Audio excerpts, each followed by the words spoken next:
Salut à tous, je me présente, je m'appelle Ismou et bienvenue sur ce grand projet qui est la création de la ville de Paris sur City Skyline 2. Alors je tiens à remercier toutes les personnes qui se sont abonnées, ont liké et ont partagé depuis la dernière vidéo. Vraiment ça m'a énormément aidé pour la suite car ça prend beaucoup de temps et ça prend beaucoup de motivation aussi. Du coup je tenais à vous remercier tous, surtout pour les commentaires très positifs, les conseils et même les avis sur le projet global. Donc on va commencer tout de suite. Je vais vous montrer un peu toutes les nouveautés au niveau des monuments, des transports en commun, des structures, des jardins. Il y a eu pas mal de choses et il y a aussi le fait que j'ai invité mes Sims à venir sur ma ville. Et oui, mais c'était peut-être pas une bonne idée finalement, donc on va commencer ça tout de suite. Alors avant tout, pour toutes les personnes qui ne connaissent pas le projet, mon objectif était de créer la ville de Paris à l'échelle 1-1. L'idée étant de simuler la ville et de pouvoir voir si finalement les défauts qu'on retrouve dans la réalité se retrouvent aussi dans un jeu vidéo. Donc j'espère que cette vidéo vous plaira pour les nouveaux et si vous voulez plus d'infos, n'hésitez pas à regarder mon ancienne vidéo qui explique un peu globalement comment j'ai pu construire le projet. 11 monuments, 7 gares, 9 jardins et 190 000 habitants. Voilà les nouveautés que j'ai à vous présenter du coup dans cette nouvelle vidéo. Donc on va commencer par la tour mythique qui fait que c'est Paris, la tour Eiffel. Alors bon, on va commencer par certains points. Effectivement, ce n'est pas la tour Eiffel et ce sera le cas pour la plupart des monuments. En fait, le problème actuellement, c'est que Paradox, qui du coup est le créateur de City Skyline, n'a pas publié de monuments parisiens, à part Notre-Dame. Donc pour l'instant, je vais me contenter d'éléments me permettant de reproduire ces monuments, mais ça ne change en rien la structure globale qui est autour. Donc le principal, c'est surtout la structure globale. Par la suite, quand les modeurs ou Paradox mettront en place une tour Eiffel et d'autres monuments que je vais vous présenter par la suite, et bah, du coup je la mettrai. Mais on va pas se mentir que le résultat est quand même plutôt convaincant. Franchement, la tour Eiffel avec le champ de Mars qui est derrière, le résultat est vraiment sympa et plutôt crédible. On a en plus du coup, et je vais vous mettre un petit échappe, la place du Trocadéro et son jardin. Et si je vous fais un petit plan comme ça, en réalité, on n'est pas loin. Hein. Franchement, si c'était la Tour Eiffel à la place, on serait pas loin. Donc ouais, malheureusement, et comme finalement pour le Trocadéro, je dois utiliser des subterfuges pour donner un aperçu. Ça ne change en rien la structure globale, comme je le disais. Donc voilà, on a le Trocadéro qui est tout nouveau, avec donc la Seine qui y passe, la Tour Eiffel et donc voilà, le Champ de Mars. Voilà, une des grandes parties de Paris, c'est ça. Donc voilà, je voulais vous le montrer. Je suis quand même vachement fier, je trouve que le résultat est plutôt propre. Mais vous allez voir pour la suite, il y a encore plein de choses que j'ai pu mettre en place. Donc, on va continuer avec l'Arc de Triomphe. Alors oui, vous moquez pas, je sais bien que ce n'est pas l'Arc de Triomphe. Mais encore une fois, il n'y a pas de monument qui lui font honneur, qui existe. Donc j'ai dû utiliser un petit subterfuge avec donc 2 bâtiments et 3 ponts qui y passent. On a quand même le grand rond-point qui y passe avec le nombre de voies presque au niveau. Je vais essayer de trouver un moyen d'avoir des routes encore plus larges, mais pour l'instant, je n'ai pas pu trouver. On a quand même avec ça, mais ça sera pour la suite, le métro 2 et le métro 1 qui y passent. Pas l'erreur A encore, je ne l'ai pas encore placé, mais d'autres erreurs y arriveront par la suite. Et on va parler aussi d'une petite fierté, le musée du Louvre. Alors oui, alors en fait, le musée du Louvre, encore une fois, pas de monument, hein, on ne change pas une équipe qui gagne. Et comme vous le voyez, vous vous dites, mais putain, c'est bizarre quand même, ça lui ressemble quand même pas mal en vrai. Hein. Je trouve que le resto est vraiment pas mal. Ben, en fait, ce que j'ai fait, c'est que j'ai enterré une petite maison sous terre et en fait, j'ai utilisé son toit comme du coup représentation du triangle de verre du Louvre. Et je trouve que le résultat est convaincant. Franchement, ça va, on s'y croirait. Et dans tous les cas, en attendant, je peux faire que ça. On a aussi du coup toute la structure qui le contourne. Et le rendu est aussi très bon. On a le jardin des Tuileries avec sa petite fontaine, la grande roue aussi. Donc là, on est assez réaliste. La place du Concorde, la place de la Concorde, et bah, il n'y a pas de pic. Je sais bien, il n'y a pas de pic. Et il manque encore des éléments et je peux pas d'ailleurs le reproduire là. J'ai rien, vraiment aucun élément du jeu qui me permettrait de faire substitution. Et on va finir aussi à côté de ça, bah, le grand palais, le petit palais, avec ses jardins, le jardin des Champs-Élysées. Alors j'ai essayé d'être plus ou moins réaliste, mais en fait c'est impossible, hein, parce que là ici c'est flouté, donc je peux pas. On a aussi le palais de l'Élysée, et en fait le palais de l'Élysée c'est juste une université. Et pourquoi d'ailleurs j'ai mis une université? Juste parce que le jeu est très mal foutu. On va y venir, on va y venir. Je continue hein, encore dans les monuments, hein. Franchement je vous fais toutes les nouveautés. On a du coup Montmartre et sa basilique.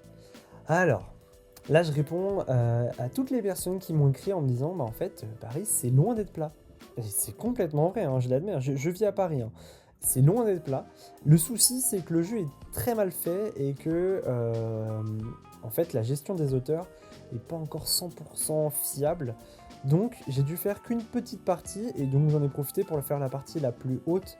Alors je crois qu'à Paris ce n'est pas la plus haute à 1 mètre ou 2 mètres près, mais bon en tout cas c'est la partie la plus haute de Paris et la plus connue, sachant qu'il y a sa basilique en son centre. Alors c'est pas la basilique, je sais bien, c'est Notre-Dame, mais bon en attendant ça fait un bon subterfuge encore une fois pour remplacer du coup la basilique. Et là, en fait, voilà, on voit à peu près le niveau de hauteur. Voilà, si on se met en vue, voilà, on se rend compte de la hauteur. Et en vrai, c'est plutôt réaliste. Alors, c'est pas aussi haut, mais on s'en rapproche. Hein, franchement, il fallait quand même que ça puisse ressortir un petit peu. Pour le coup, je suis un peu moins réaliste de tout ce que j'ai produit. Mais bon, on fait avec.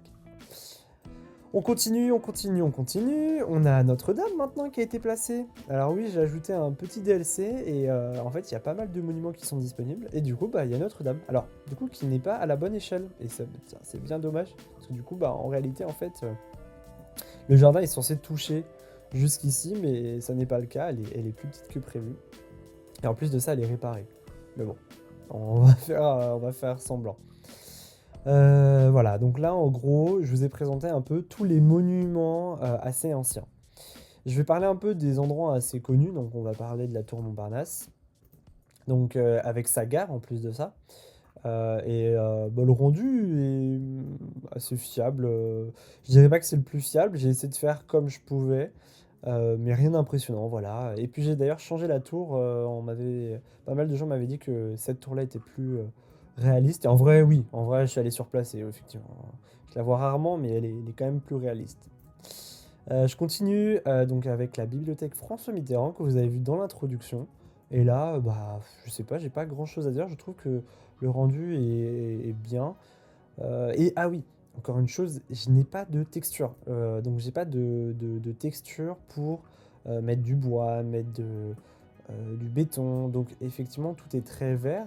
Mais par la suite, quand on aura... Alors on peut le faire, mais c'est un peu compliqué encore. Mais quand on pourra réellement le faire, avec pas beaucoup de bugs, mais alors du coup je changerai les textures, je mettrai ici du poids, tout ça, pour que honnêtement on soit encore plus réaliste. Mais vous verrez qu'il y a des choses qui me bloquent un peu plus que ça. Si c'était que ça, je me serais pas plaint. Et maintenant, on va parler un peu des jardins. Donc j'ai déjà fait un peu le tour ici. On va parler un petit peu des autres jardins. Donc on a le parc André Citroën avec le RERC qui y passe. Donc bon, voilà, je ne l'ai pas encore beaucoup travaillé, il est un peu complexe. On a donc le parc Monceau. Voilà, je continue encore. Le parc des Buttes-Chaumont avec l'eau. Alors dans la dernière vidéo, c'était déjà assez bien abouti, mais voilà, je l'ai encore plus poussé. J'ai fait du texturing d'auteur, tout ça. Alors bon, on n'est pas encore 100% réaliste, hein, mais ça tend à l'être, ça tend à l'être.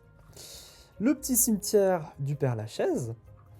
Alors c'est un des plus grands de Paris, voire c'est le plus grand de Paris, je crois bien. Vous me direz dans les commentaires si je me suis trompé. Voilà, donc bon, pas grand chose à dire. Et là où je suis le plus fier, ça va être du coup au niveau de Bercy. C'est vrai que Bercy, je l'ai pas mal travaillé, parce que déjà d'une, j'y passe très souvent, donc je le connais vachement bien.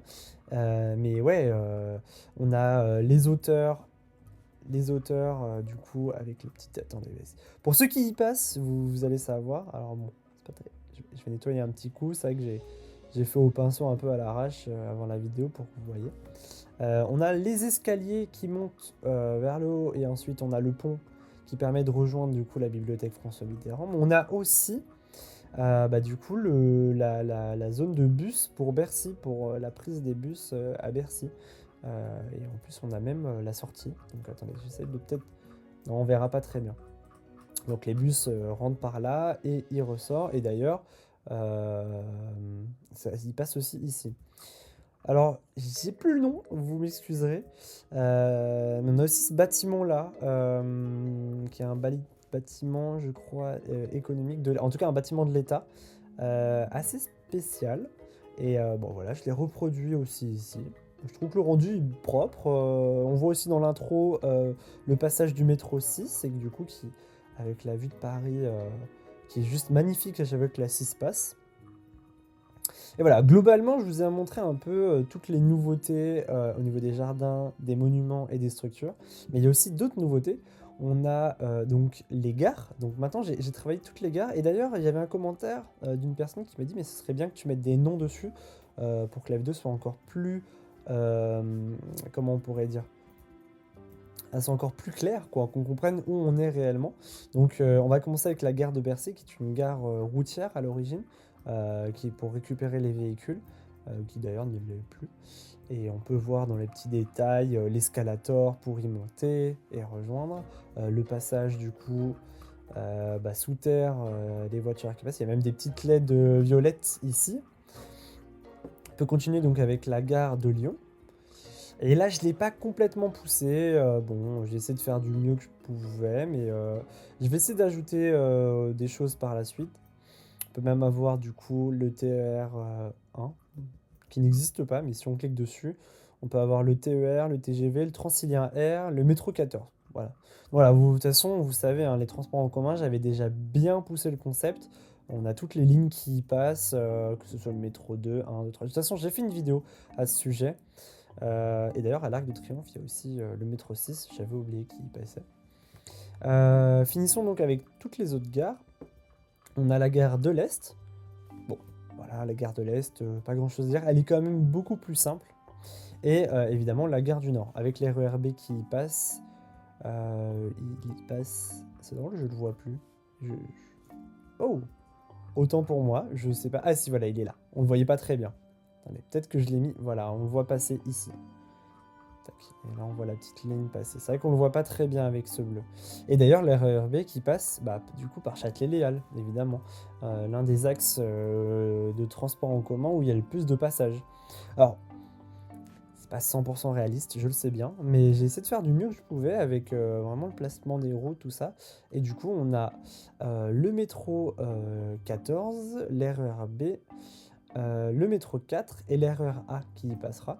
Il y a aussi le métro 1, mais le métro 1 passe à Châtelet et pas à Léal. Donc bon, voilà, il y a encore pas mal de nouveautés, hein. Je peux aussi parler de la gare Saint-Lazare. Mais voilà. Bon, la vidéo va être un peu indigeste si je continue à parler de toutes les nouveautés. Il y a encore énormément de nouveautés. Mais la grande nouveauté, c'est aussi le fait d'avoir ajouté mes Sims dans la ville. Et donc voilà, les Sims ont commencé à habiter dans ma ville et c'était peut-être pas forcément une bonne idée. Pour pas mal de choses. Déjà, de une, c'est actuellement une des villes les plus grandes de City Skyline 2. Ou voire peut-être la plus grande d'Europe. Paris n'est pas la plus grande ville d'Europe. Hein. Je parle du fait d'avoir construit une ville dans City Skyline. Et malheureusement, le jeu n'est pas adapté pour ça. Alors que ce soit au niveau du processeur, que ce soit au niveau du jeu et de ses limites. Actuellement, je bloque à 180 000 habitants, sachant que Paris en fait 2 millions. Je peux vous assurer que la plupart des maisons sont quand même vides. Là, résident, 0. Si je clique à un autre endroit, 0. Si je clique aussi là, 0. Et voilà, et ainsi de suite. Alors après, ça dépend des lieux. Il y a des zones plus habitées. Si on regarde dans l'extrémité, là, c'est 0. Bon, bah super. Voilà, là, c'est 36. Donc voilà. En gros, actuellement, c'est 2 millions d'habitants. Sauf que le jeu est injouable dès les 200 000. En fait, c'est pas injouable au niveau des 200 000, c'est injouable tout court à une certaine taille et un certain calcul par exemple des trajets des véhicules. Parce que du coup, en fait, chaque trajet d'un véhicule d'un point A à un point B, donc sa destination, c'est, si on regarde là, c'est celle-là. Et ce camion va devoir faire tous les calculs un à un pour savoir quel est le trajet le plus rapide. Et du coup, finalement, le problème, c'est que mon ordinateur, il supporte pas. Le problème, c'est que ça rame. Ça rame, et je vais vous le montrer, hein. Peut-être qu'avec un peu de chance et l'effet démo, ça fonctionnera bien. Ouais, bon, voilà. Je vous fais pas un dessin, voilà, je vais mettre pause parce que sinon c'est injouable. Voilà. Je pense que vous venez de voir quelques secondes et en gros, grosso merdo, c'est ça actuellement. Je ne peux plus jouer sur la map, donc je suis malheureusement bloqué. Je ne peux pas avancer, mis à part en fait ajouter des monuments. Mais il n'y aura pas d'autres sim qui va venir y vivre. Alors, pour les experts qui s'y connaissent vraiment bien, et pourtant quelqu'un m'a aidé énormément pendant le projet, si vous avez des idées pour me débloquer la situation ou des conseils au niveau de la map, j'ai mis un Discord, je suis disponible, n'hésitez pas à me poser des questions, on peut s'appeler, je répondrai à toutes vos questions, et comme ça, honnêtement, ça pourra m'aider dans le projet. Mais du coup, ce que je vais faire, et du coup c'est une proposition que vous pourrez voter, soit je vous propose de créer une nouvelle carte, en attendant que Cityscape trouve des solutions, ou alors que moi j'arrive à trouver des solutions, parce qu'actuellement je ne peux pas acheter du matériel plus élevé que ce que j'ai acheté déjà, c'est déjà un peu cher, donc on m'a conseillé de lancer un Tipeee, on verra bien. Si un Tipeee est dans les commentaires et que vous voulez m'aider, franchement vous faites comme vous le voulez, mais pour l'instant c'est pas d'actualité, et du coup je vais lancer 3 projets, donc au choix, soit une des villes qui a été créée à partir du projet Neo. Donc on a The Line, on a aussi, si je dis pas de bêtises, une île artificielle qui s'appelle Shindala, désolé pour l'expression, soit une ville de jeux vidéo, et je mettrai la ville de jeux vidéo dans les commentaires, ou alors sinon une ville, une station de ski. Et je trouve ça super intéressant de faire une station de ski. Donc voilà, je vous propose 3 projets, vous pouvez voter. Vous me donnez votre avis. En attendant que Paris avance, malheureusement, je vais quand même avancer dessus, mais je vais avancer surtout sur les petits détails. Je pourrais pas faire évoluer ma ville en termes de Sims. Ils ne voudront pas y vivre plus que ça. Donc voilà, je vais faire avec en attendant. Et j'espère que le projet vous plaît toujours. N'hésitez pas à vous abonner, à liker, et franchement, n'hésitez pas à commenter, ça me fait énormément plaisir que vous ayez des avis constructifs, que ce soit négatif ou positif, il n'y a pas de problème. Et j'essaierai de répondre à tout le monde comme j'ai pu le faire dans l'autre vidéo. Et je suis très reconnaissant que vous m'ayez suivi pour la dernière vidéo. Ça me fait grandement plaisir, ça m'aide vraiment à avancer, même si je l'ai déjà dit au début de la vidéo. Et voilà. N'hésitez pas à rejoindre mon Discord aussi. Et je vous souhaite un bon build.